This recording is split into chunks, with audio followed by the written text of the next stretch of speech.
Assalamualaikum Ustadz. Waalaikumsalam. Semoga Ustadz selalu sehat. Ustadz, bagaimana menurut pandangan Islam bila seorang istri berselingkuh? Saat cerai, apakah dia mendapatkan harta dari suaminya? Dan bagaimana kalau istri yang berselingkuh itulah yang meminta cerai? Ya, Bapak, Ibu, sahabat-sahabat sekalian, apabila seorang istri berselingkuh, ya, itu tidak langsung dicerai. Bukan hanya berselingkuh, nusyuz itu bisa berselingkuh, bisa tidak melaksanakan kewajiban. Nah, itu namanya nusyuz. Ya, Anda bisa lihat di surat An-Nisa ayat 34. Wallati takhafuna nusyuzahunna. Dan wanita-wanita yang kamu khawatirkan nusyuz. Nah, salah satunya adalah berselingkuh seperti yang Anda tanyakan. Itu nusyuz. Jangan langsung dicerai. Fa'idhuhunna, nasihati. Ya. Nasihati gitu. Kamu tuh hidup mau apa gitu. Suami udah ada, istri anak udah ada gitu. Kamu pikir dengan berselingkuh kamu akan lebih bahagia. Suami teh dinasehatan gitu ya. Fa'idhuhunna wahjuruhunna fil madaji'. Bahkan boleh pisah ranjang. Jadi nasihati, boleh pisah ranjang biar saling mengintrospeksi ya. Ternyata istrinya teh makin maceh ya. Makin menjadi-jadi. Wah, makin enak tidak berpisah ranjang itu. Pisah ranjang tuh artinya tidak harus ranjangnya misah, bisa saja kamarnya misah, rumahnya misah gitu. Kata suaminya, udahlah kita introspeksi dulu, sok kamu terserah mau aku ya, mau kamu di orang tua dulu, sok saling introspeksi. Kalah kamu aja kasih istri teh, ya. Atau bisa juga insaf si istri itu. Oh iyalah, untuk apa gitu aku hidup dalam fata morgana gitu. Suami aku udah jelas, anak aku udah jelas, aku kok berselingkuh, aku hidup dalam fata morgana. Si istri nanti insaf. Fa in ata'nakum fala tabghu alaihinna sabila.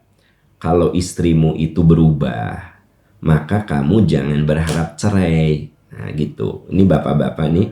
Jadi kalau istri kita berbuat nusyuz, sekali lagi nusyuz itu bisa tidak melaksanakan kewajiban sebagai istri gitu ya. Atau yang Anda tanyakan, berselingkuh itu nusyuz juga gitu. Tapi kalau berselingkuh kan nusyuznya udah tingkat dewa. Kalau kan gini, ketika istri misalnya tidak melaksanakan kewajiban, nggak mau ngedidik anak misalnya ya, nggak mau mengatur rumah tangga gitu, itu nusyuz. Tapi ada juga istri yang berselingkuh. Nah itu mah nusyuz. Kata anak sekarang mah udah tingkat dewa gitu loh. Ya kan, karena itu sudah melukai kepercayaan, amanah, dan merusak hati suaminya. Tapi tetap Islam mengatakan fa'idhuhunna, sok kamu nasihati. Ya, wahjuruhunna, sok kamu lebih tajam lagi bila perlu pisah ranjang dulu. Ternyata berubah. Fa'in ata'nakum fala tabghu alaihinna sabila. Tapi kalau ternyata istrimu berubah, sebaiknya kamu tidak perlu berpikir cerai gitu ya. Nah, kejadiannya dari kasus yang Anda tanyakan tuh, udah sama dia berselingkuh terus minta cerai. Bagaimana hukumnya? Nah, untuk ibu-ibu ya, kalau Anda minta cerai tanpa alasan, jadi Anda tidak didolimi, asa hoream we nempuh hidup dengan laki-laki seperti ini. Apalagi kan ada laki-laki lain yang menurut Anda lebih menyejukkan lah, lebih menenangkan. Akhirnya Anda cerai. Nah, Anda minta cerai. Nih tolong perhatikan hadis yang begitu dahsyat dari Rasulullah yang diriwayatkan oleh Imam Abu Daud dan Imam Tirmidzi. Ayyumam ra'atin sa'alat zawjaha talaqan fi ghairi ma ba'sin Perempuan mana saja, istri manapun yang sa'alat zaujaha talaqan, dia meminta cerai dari suaminya, fi ghairi ma ba'sin, tanpa alasan. Jadi bukan karena suaminya dolim, bukan karena suaminya tidak menafkahi. Pokoknya mah suaminya baik-baik saja gitu. Tiap bulan memberikan nafkah materi, memberikan nafkah batin. Pokoknya suami nama melaksanakan kewajiban. Nggak ada alasan istri itu minta cerai. Tapi istrinya minta cerai. Faharamun alaiha raihatul jannah. Maka perempuan seperti itu boro-boro masuk surga, mencium bau surga saja nggak akan pernah. Nah, jadi ini harus jadi catatan.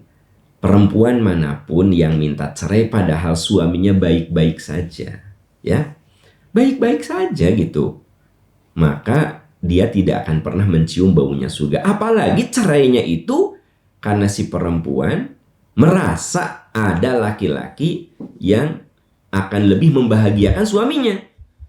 Faharamun alaiha raihatul jannah. Maka perempuan seperti itu tidak akan pernah mencium baunya surga. Tapi bagaimana kalau seorang istri meminta cerai karena dia dizolimi oleh suaminya, tidak dinafkahi misalnya, atau diperlakukan secara kasar, ya.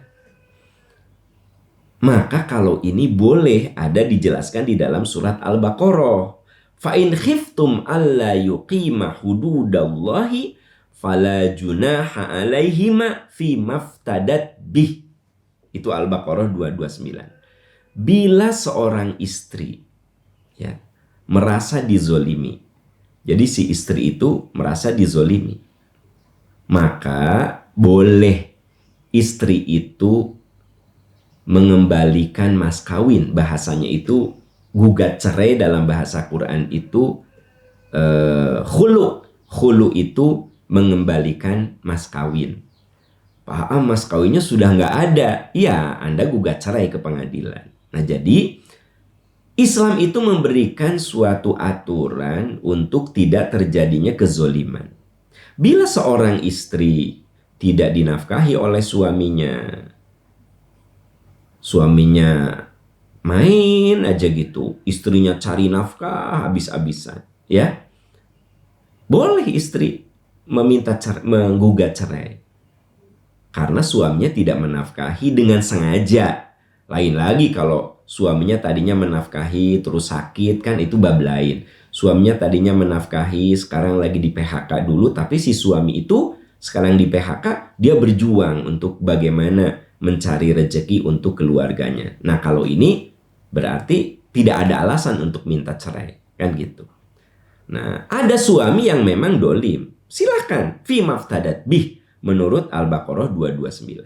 Tapi kalau ada seorang istri, dia minta cerai kepada suaminya karena dia berselingkuh, ya, suaminya salah gitu, nggak salah, berselingkuh, maka kata Nabi, faharamun alaiha raihatul jannah.